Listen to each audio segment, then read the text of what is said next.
नमस्कार साथियों, क्या आप जानते हैं कि सांप्रदायिक पंचायत या कम्युनल अवार्ड क्या है और उसी से जुड़ा हुआ पूना समझौता क्या है?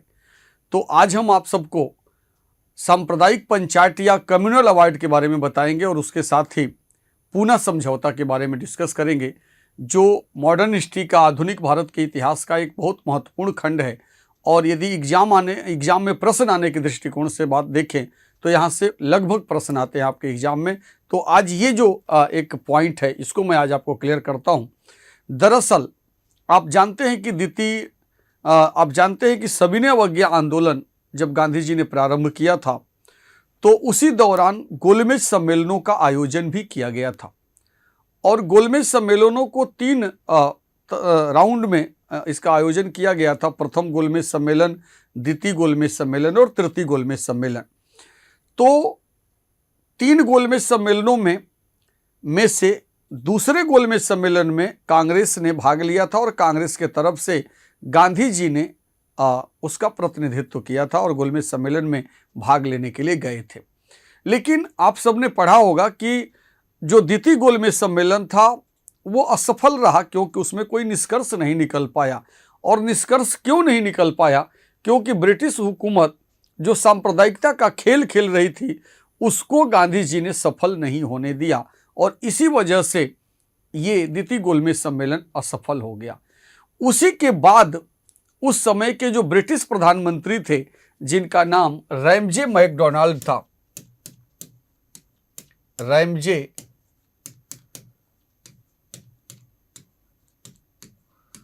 है ना, ये कौन थे? ब्रिटिश प्रधानमंत्री।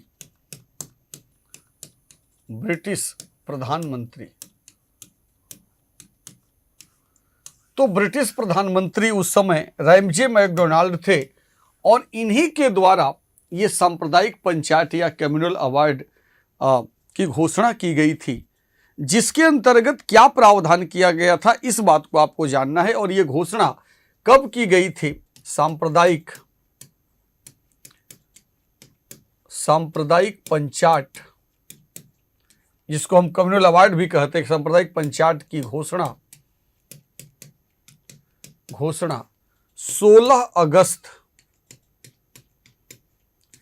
1932 ईस्वी को किया गया।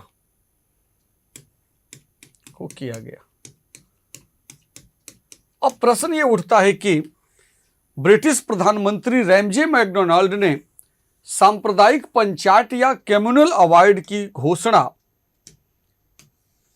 16 अगस्त 1932 को क्यों किया? और सबसे महत्वपूर्ण बात ये कि इस कम्युनल अवार्ड या सांप्रदायिक पंचायत के अंतर्गत क्या प्रावधान किया गया। तो आप ये सब जानते हैं कि अंग्रेजों की जो पॉलिसी थी डिवाइड एंड रूल, अर्थात बांटो और राज करो, इसी नीति के अंतर्गत उन्होंने भारत में लंबे समय तक शासन किया और भारत के अधिकांश वर्गों को, खासतौर से अल्पसंख्यक वर्गों को अलग करने की कोशिश उनके द्वारा लगातार की गई। और आपने ये बात पढ़ा होगा यदि कि 1909 के इंडिया काउंसिल एक्ट में उन्होंने क्या किया था? 1909 के इंडिया काउंसिल एक्ट में उन्होंने मुसलमानों को पृथक निर्वाचन का अधिकार दे दिया। फिर 1919 के इंडिया गवर्नमेंट एक्ट के अंतर्गत उन्होंने सिखों को भी पृथक निर्वाचन का अधिकार दे दिया। अर्थात मुसलमान और सिख तो पहले से ही अल्पसंख्यक माने जा रहे थे, लेकिन प्रश्न ये है कि इस कम्युनल अवार्ड या सांप्रदायिक पंचायत के अंतर्गत रैमजे मैकडोनाल्ड ने क्या किया था या ब्रिटिश हुकूमत ने क्या किया था? तो उन्होंने दलितों को, अछूतों को भी हिंदुओं से अलग वर्ग मानते हुए उनको भी अल्पसंख्यक की श्रेणी प्रदान किया कि जो अछूत या जो दलित हैं ये हिंदू धर्म से अलग एक अल्पसंख्यक वर्ग माने जाएंगे। और ऐसा करने के बाद उन्होंने इनके लिए भी पृथक निर्वाचन का अधिकार, यानी इनके लिए भी सीटों को आरक्षित कर दिया। और ये जानकारी जब गांधी जी को प्राप्त हुई, क्योंकि ऐसा करने के पीछे इनका जो मकसद था वो हिंदुओं को भी आपस में बांटना था। अभी तक तो ये हिंदू और मुसलमान को आपस में बांटे, सिखों को भी अलग किए। अब उनका जो निशाना था वो ये था कि हिंदुओं को भी आपस में बांटा जाए। और उसमें उन्होंने जो कार्ड खेला सांप्रदायिकता का, उसमें दलितों को हिंदुओं से अलग करने की उनकी अपनी साजिश थी, उनका अपना षड्यंत्र था। और इसी को कम्युनल अवार्ड या सांप्रदायिक पंचायत के नाम से जाना जाता है, जिसके अंतर्गत उन्होंने प्रांतीय विधानसभाओं में और केंद्रीय विधानसभाओं में दलितों के लिए सीटें आरक्षित करने का काम किया।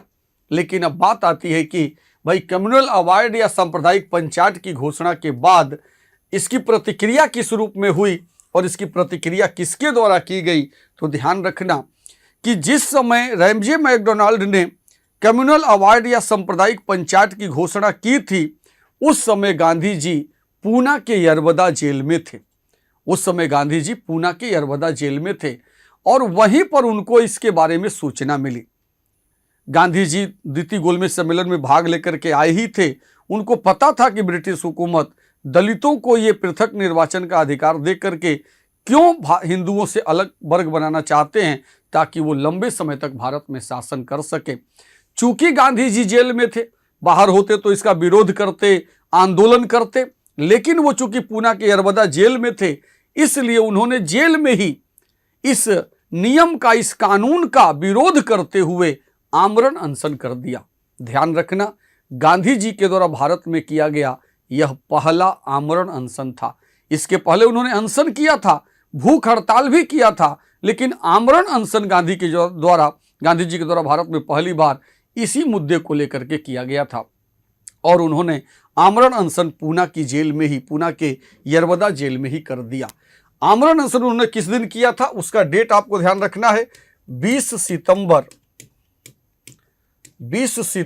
1932 ईस्वी को गांधी जी ने पूना के यरवदा जेल में आमरण अनशन कर दिया। 20 सितंबर 1932 ईस्वी को।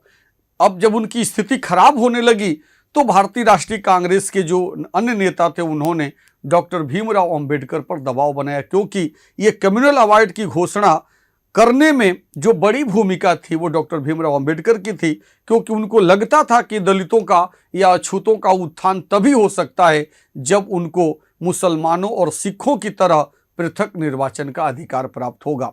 इसीलिए कांग्रेस के नेताओं ने अंबेडकर पर दबाव बनाया कि गांधी जी आमरण अनशन पे बैठे हैं और ये मामला बिगड़ सकता है। इसलिए तमाम जद्दोजहद के बाद अंततः 24 सितंबर 1932 ईस्वी को गांधी जी और अंबेडकर के बीच समझौता हुआ और उसी समझौता को हम पूना पैक्ट या पूना समझौता के नाम से जानते हैं। उसे हम पूना पैक्ट या पूना समझौता के नाम से जानते हैं। कुछ जगहों पर यह डेट 26 सितंबर भी दिया हुआ है, 26 सितंबर भी दिया है, और कुछ जगहों पर यह डेट 24 सितंबर दिया है, क्योंकि कुछ घटनाएं ऐसी है जहां पर अलग अलग व्यक्तियों ने अलग अलग डेट लिखे हैं, लेकिन ज़्यादातर जो पुस्तकों में लिखा है वो 24 सितंबर है। तो 24 सितंबर को पूना पैक्ट हुआ, पूना समझौता हुआ। अब बात आती है कि पूना समझौता के अंतर्गत हुआ क्या। तो पूना समझौता के अंतर्गत ध्यान रखना, पूना समझौता के अंतर्गत दलितों को जो पृथक निर्वाचन का अधिकार मिला था वो तो हटा दिया गया, वो तो समाप्त कर दिया गया। यानी कम्युनल अवार्ड के अंतर्गत जो दलितों को लाभ दिया गया था उसको तो अस्वीकार कर दिया गया, लेकिन उसके बदले में दलितों को प्रांतीय विधानसभाओं में जहां केवल 71 सीट आरक्षित की गई थी, उसकी जगह 148 सीट आरक्षित की गई।